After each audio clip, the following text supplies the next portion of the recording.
Hey everybody, Dominic here.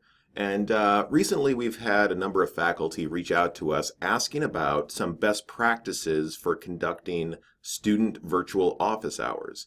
And we wanted to take some time to talk about those best practices and also make sure that you're informed about how to use different video platforms in order to conduct those student hours. One thing I'll just point out right off the bat is I like to refer to them as student hours. That's something that one of our keynote speakers brought up in a past in-service. It just makes it sound like that students can actually come and bother you, whereas office hours almost makes it sound like I'm working in my office, so don't bother me unless you have a good reason. It's just a more student-friendly way to say that. But in this video, I'm going to talk over some best practices for conducting virtual student hours. Again, we're talking about virtual student hours. So the idea here is that, of course, we want to have student hours for face-to-face students who are physically on campus.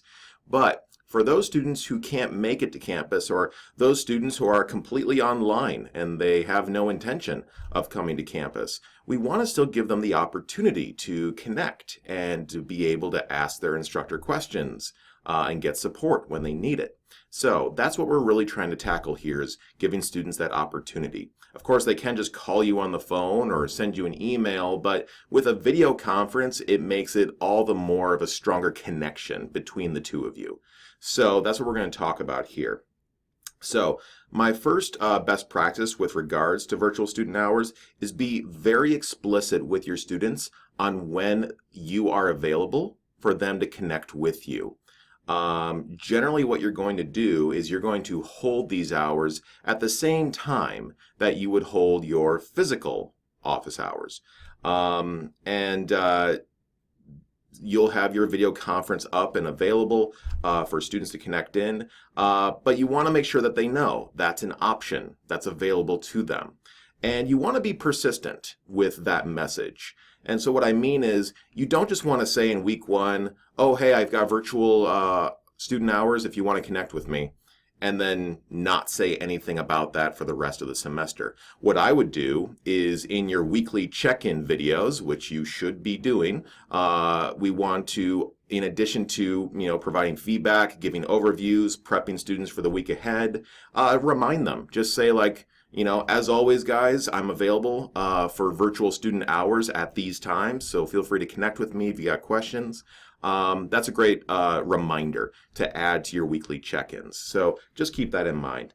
Number two, put a shareable link to the video conference on your course homepage. We want to make this as convenient as possible for our students so that they can just click a button and then they're in. And they're chatting with you. We want to make that a super seamless experience. So basically what that means is getting a shareable link to your video conference, and you'll learn how to do that in our next two videos depending on which platform you're using. But get that shareable link and put that shareable link on your course homepage. Or you can put it other places too, but you have to put it in a place that students are easily able to access. So that's number two. Number three, provide clear and consistent hours and try to vary the times of day for your student hours. So from week to week, hopefully you have a little bit of a rhythm of when you're available for student hours. You don't want it to vary drastically from week to week, because then students are going to have a hard time knowing about when they can connect with you. And if we can vary the time of day, so that, let's just say on Tuesdays you're available from 9 to 11 a.m. and then on Fridays you're available from 3 to 4 p.m. That just opens up some windows for those students who maybe they always work in the afternoons. Well, if you only have hours available in the afternoons, well, now they can never connect with you. So if possible, obviously we have to work within the constraints of our normal schedules, but if it's possible, try to give a few different options for students to connect with you. Number four, have a plan for if multiple students connect into your virtual conference at the same time. This can happen if you get very popular with your virtual student hours, that two students just happen to connect at the same time. If that happens, you can really quickly just ask like, well, what questions do you guys have? Maybe I can work with one of you if it's a quick question, and then the other can come back once I'm done. If you have a pretty good idea of how much time it's going to take, you can just tell them, hey, just come back in 10 minutes and I'll help you out.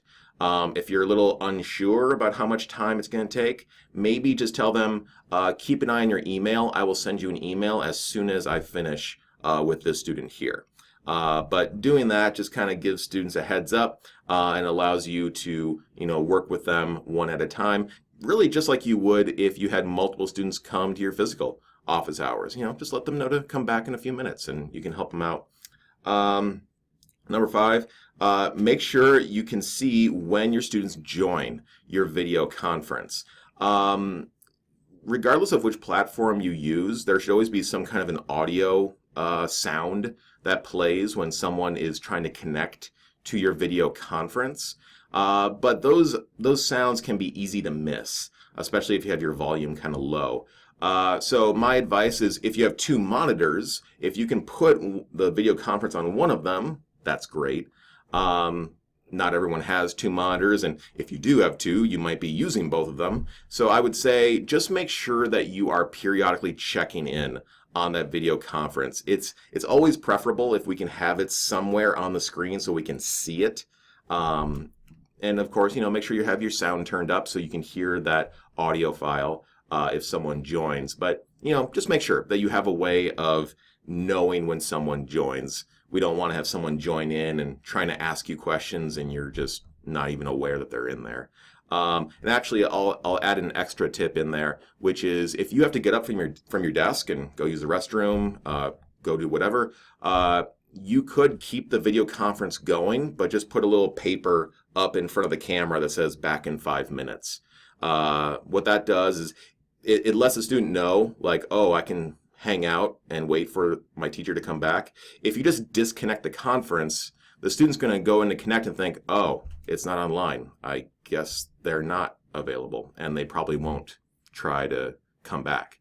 So, having that piece of paper and finding a way to just position that right in front of your camera that says back in 5 minutes, I think that's a good way to let them know, stick around, I'll be back. So those are just a few of the best practices we recommend with virtual student hours.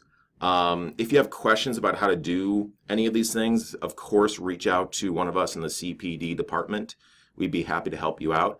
And in our next 2 videos, we're going to talk about how you can leverage either Google Meet to do just a quick link that students can get to and jump in, or if you prefer the Office 365 environment, how you can use Microsoft Teams for a more robust tool set that includes the virtual student hours. So make sure you check out those videos, and thank you very much for watching.